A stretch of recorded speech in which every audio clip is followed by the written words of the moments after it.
Karthigai Deepam serial நேர்களுக்கு வணக்கம். நம்மளோட கார்த்திகை தீபம் சீரியலில் ஒரு சூப்பரான எபிசோட் வந்துருக்கே சொல்லலாம். மிஸ் பண்ணாமல் ஃபுல் வீடியோவும் கேளுங்க. வீடியோக்குள்ளே போகிறதுக்கு முன்னாடி நம்ம சேனலை லைக் அண்ட் சப்ஸ்கிரைப் பண்ணி சப்போர்ட் பண்ணுங்கள்.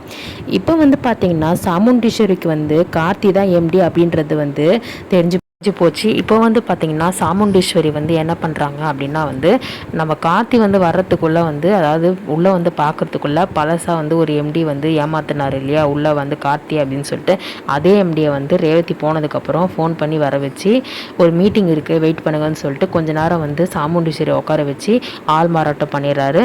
ஆனால் சாமுண்டீஸ்வரி என்ன பண்ணுறாங்க, சரி ஓகே ஆனால் நான் இவன் தான் இருப்பான்னு நினச்சி வந்தேன்னு சொல்லிட்டு அவங்க டவுட்டில் வருவாங்க. அப்போ நம்மளோட கார்த்தி என்ன பண்ணுவாங்க, கரெக்டாக கார் எடுத்துகிட்டு கிளம்பும் போது சாமுண்டீஸ்வரி காரை எடுக்கிறதுக்கு போகும்போது நம்மளோட கார்த்தியை பார்த்துடுவாங்க. பார்த்துட்டு இவன் தான் ஆள் மாறாட்டம் பண்ணிகிட்ருக்கானா, அப்பயே நினச்சேன் இவனாக தான் இருக்கும்னு சொல்லிட்டு அப்படின்ட்டு என்ன பண்ணுவாங்க, வீட்டில் போயிட்டு செம்மையாக பயங்கரமாக கோவத்தோடு வருவாங்க. ரேவதிக்கிட்ட எதுவுமே காமிச்சிக்க மாட்டாங்க. சரி ஓகேம்மா உன்னோட எம்டியை நான் பார்த்துட்டேன் கிளம்புறேன் அப்படின்னு சொல்லிட்டு கீழே கார்த்தியை பார்த்ததும் என்ன பண்ணுவாங்க, நேராக போயிட்டு நம்மளோட சந்திரகலா கிட்ட சொல்லுவாங்க, நீ நல்லா செக் பண்ணன்னு சொல்லிட்டு சொன்னியே, என்னத்தை செக் பண்ண அப்படின்னு சொல்லும் போது அந்த கார்த்தி தான் அந்த ஆஃபீஸில் எம்டியாக இருந்து ரேவதியை வளைச்சி போட பார்க்குறான் அப்படின்ற மாதிரி பேசுவாங்க.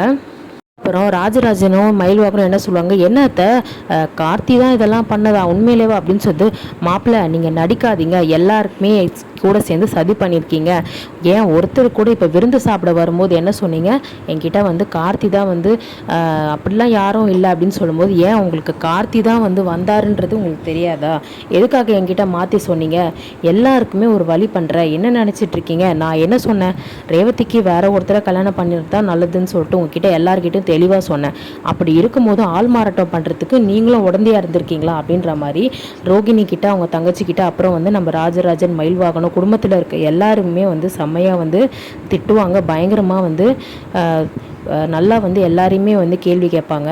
அதுக்கப்புறம் ராஜராஜன் கிட்ட சொல்லுவாங்க, இங்கே பாருங்கள் நீங்கள் என்ன தான் பண்ணாலும் சரி இந்த வீட்டு மாப்பிள்ளையா நான் மருதுவை தான் கூட்டிகிட்டு வருவேன், கார்த்தி என்றைக்குமே வர முடியாது அப்படின்னு சொல்லுவாங்க. இப்போ கூட ரேவதி தெரியாத கார்த்தி தான் அப்படின்னு சொல்லிட்டு தெரியாமல் வேலைக்கு போயிட்டுருக்கா, எப்படியாச்சு அவள் வேலைக்கு போகிறத தடுத்து சீக்கிரமாக கல்யாணத்துக்கு ஏற்பாடு பண்ண போகிறேன் அப்படின்னு சொல்லிடுவாங்க. இப்போ எல்லாரும் வீட்டில் இருக்கவங்களாம் பதட்டமாயிடுவாங்க. ரேவதியை ஆஃபீஸ் போக விடாமல் பண்ணுறதுக்கு நேரடியாக சொல்ல மாட்டேன், கண்டிப்பாக ஒரு பிளான் போட்டு நான் ரேவதியை போக விடாமல் பண்ணிடுவேன், என்ன பண்ணுறேன்னு பாருங்கள் எல்லாரையுமே, நான் அவ்வளோ தூரம் சொல்லி எல்லாருமே நடிச்சிருக்கீங்க, விருந்து சாப்பிட வந்தது தெரியாமல் என்னை ஹாஸ்பிட்டல்லேருந்து நான் வர்றதுக்குள்ளே அவரை அமுச்சு வச்சிட்டீங்க, மாப்பிள்ளை இதுக்கு நீங்களும் உடந்தையாக இருந்திருக்கீங்களா அப்படின்னு சொல்லும்போது, ஐயோ அத்தை எனக்கு எதுவுமே தெரியாது அத்தை, நான் தான் வீட்டில் இல்லையா அப்படின்னு சொல்லிட்டு மயில்வாகனம் எஸ்கேப் ஆயிடுவார். மீதி பேர் எல்லாருமே ரோகிணி அதுக்கப்புறம் ராஜராஜன் அவங்க தங்கச்சி மீனாட்சி அம்மா முதல் கொண்டு எல்லாரும் மாட்டிப்பாங்க. வீட்டுக்கு செம்மையாக கத்திட்டு இருப்பாங்க நம்மளோட சாமுண்டீஸ்வரி. மீனாட்சி அம்மா நீங்கள் கூட என்கிட்ட ஒரு வார்த்தை கூட உண்மையை சொல்லாமல் மறைச்சிட்டிங்கல்ல, ஏன் இவங்களுக்கோசம் தான் மறைச்சிங்களா இல்லை இவங்க ஏதாவது உன்னை மிரட்டினாங்களா அப்படின்னு சொல்லிட்டு கேட்பாங்க. பாத்திய சந்திரகலா ஒரு பக்கம் நான் கீழே விழுந்ததுனால எம்டியை பார்க்க முடியாமல் போச்சு, வேணுமுனே உனக்கு மயக்க மருந்து ஏதோ கலந்து கொடுத்து நீயுமே ஹாஸ்பிட்டலில் இருந்து, ஏன்னா இந்த உண்மை தெரிஞ்சிட்டு போகுதுன்னு சொல்லிட்டு எல்லாருமே நாடகம் நடிச்சிருக்காங்க, இவங்களெல்லாம் என்ன பண்ணுறதுன்னு தெரியல, இதுக்கு சமமாக பாருங்கள் நான் எப்படி கல்யாணம் பண்ணி காட்டுறேன்னு சொல்லிட்டு கண்டிப்பாக அந்த கார்த்தி திருப்பவும் இந்த வீட்டுக்கு மாப்பிள்ளையாக வரவே மாட்டான், வரவோ நான் விட மாட்டேன், ரேவதிக்கு எப்பயுமே சரி மருது தான் மாப்பிள்ளையாக வரப்போகிறான் அப்படின்றத உறுதியாக சொல்லுவாங்க. இனிமேல் ரேவதி எப்படியாச்சும் அந்த ஆஃபீஸ்க்கு போக விடாமல் நான் இப்போ பண்ண போகிறேன் அப்படின்ற மாதிரி அடுத்த பிளான் போடுவாங்க. ஆள் மாறாட்டம் பண்ணி எப்படியோ என் பொண்ணை கல்யாணம் பண்ண பார்க்குறான், இது நடக்காது, ஏற்கனவே பிரித்து வச்சா வேணான்னு சொல்லிட்டு அந்த உறவே வேணான்னு தானே நான் இருக்கேன், எதுக்கு தான் இவங்க இப்படிலாம் பண்ணுறாங்கன்னு தெரியல அப்படின்னு சொல்லிட்டு பயங்கரமாக ஆவேசமாக எல்லார்கிட்டையும் சண்டை போடுவாங்க.